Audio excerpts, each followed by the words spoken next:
রাধে রাধে। আমাদের সকলেরই গৃহে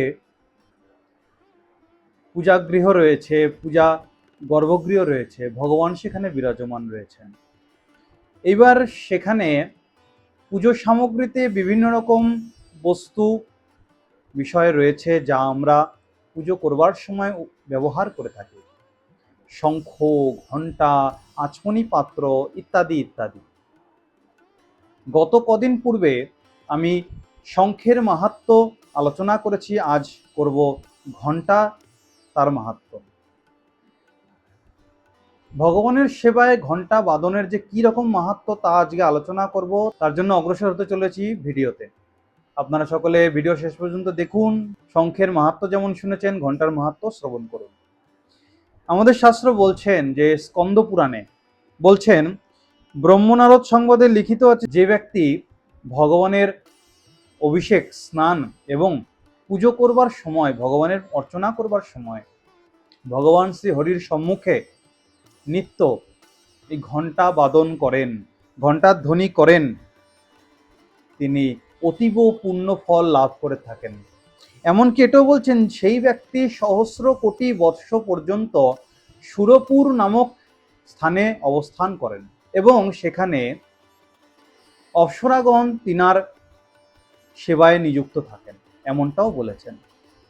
তারপরে বলছেন যে পূজার সময় ভিন্ন, এমনকি এটাও বলছেন পুজোর সময় ব্যতীত যদি অন্য সময় আপনি এমনি সময় কিছু করছেন না, এমনিই ঘণ্টা বাদন করছেন, সেই ঘণ্টা বাদনে কোনো ফল লাভ হবে না, এমনটাও বলে দিয়েছেন।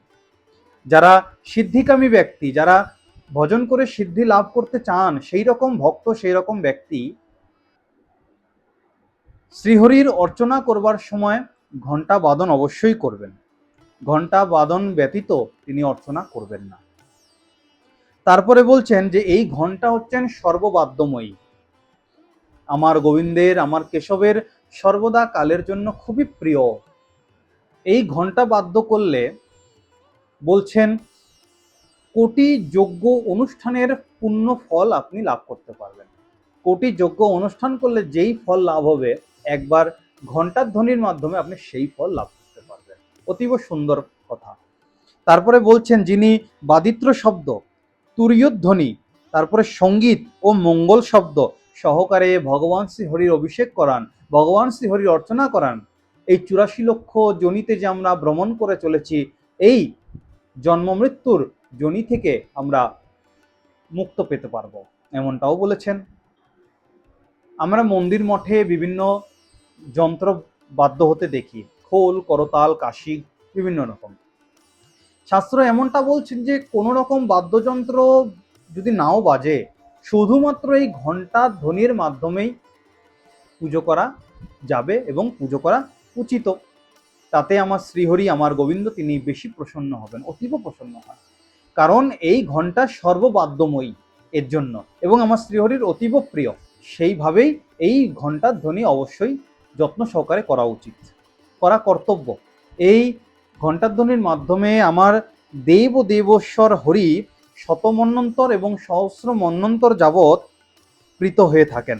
তারপর বলছেন, বিষ্ণু ধর্মোত্তরে ভগবত প্রহ্লাদ সংবাদে লিখিত আছে যে হে দৈত্য প্রবর প্রহ্লাদ, এই ঘণ্টার মাহাত্ম্য আপনাকে বলি, আপনি তা শ্রবণ করুন।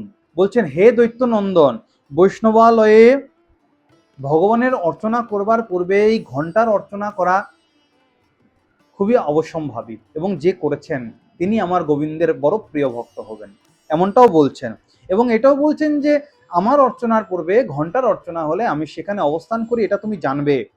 এরপরে বলছেন, ঘণ্টাতে গরুর চিহ্ন বা সুদর্শন চিহ্ন অবশ্যই থাকতে হবে, থাকলে যে ব্যক্তি সেই ঘণ্টা, হ্যাঁ, গোবিন্দের অর্চনা করবার পূর্বে, গোবিন্দের পুজো করবার পূর্বে সেই ঘণ্টার ধ্বনি দিয়ে অর্চনা করেন, পুজো করেন, আমি তার শরীরে অবশ্যই অবস্থান করি, এটাও তুমি জানবে।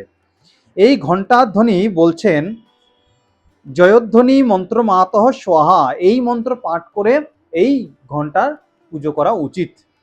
এই ঘণ্টা বাদন করতে করতে ভগবানের অর্চনা করলে ভগবান তাতে অতীব প্রীতি লাভ করেন। তারপর বলছেন যে হে বৎস, যিনি প্রত্যহ ধূপ, নিরাজন, স্নান, অর্চনা ও বিলেপন সময়ে গরুর চিহ্ন যুক্ত ঘণ্টা বাদন করেন, তিনি প্রতি কর্মে 10,000 যজ্ঞের, 10,000 ধেনুদানের এবং 100 চান্দ্রায়ণ ব্রতের ফল লাভ করে থাকেন, এমনটাও বলছেন। তারপরে বলছেন যে কোনো অর্চনাই হোক না কেন, মানবগণ যদি সর্বদা কালের জন্য সম্যক রূপে তা সম্পন্ন করতে না পারেন, তবে ঘণ্টাবাদন দ্বারা সমস্ত কিছু সুসিদ্ধ হয়ে যায়। আমি ওই বাদ্যে প্রীত হই এবং আমার নিজ ধাম তাকে অর্পণ করে থাকে। নিজ ধাম অর্থাৎ বৈকুণ্ঠ ধাম তাকে অর্পণ করে থাকে, বৈকুণ্ঠ ধামে তাকে স্থান দিয়ে থাকি। তবে ঘণ্টাবাদন দ্বারা সমস্তই সুসিদ্ধ হয়, এমনটাও বলেছেন। বলছেন গরুড় চিহ্নিত অথবা চক্র চিহ্নিত ঘণ্টা বাদন করলে জন্ম ভয় এবং মরণ ভয় সমস্তটাই দূরীভূত হয়ে যায়। ভগবানের অতীব প্রিয় এই ঘণ্টা বাদন, ঘণ্টার ধ্বনি, ভগবান তা সুন্দরভাবে আমাদেরকে বুঝিয়ে দিচ্ছেন। এই ঘণ্টার ধ্বনির মাধ্যমে যখন আমার গোবিন্দ খুশি হন, আমার গোবিন্দ প্রীতি লাভ করেন, তা তো আমাদের অবশ্যই কর্তব্য, অবশ্যই করা উচিত। আশা করি বোঝা গেল ঘণ্টার মাহাত্ম্য কতটা।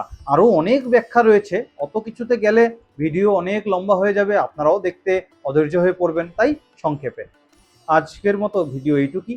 আপনারা এই চ্যানেলটিকে সাবস্ক্রাইব করে রাখবেন যাতে এইরকম ধর্মীয় ভিডিও আপনাদের কাছে পৌঁছে যায়। রাধে রাধে।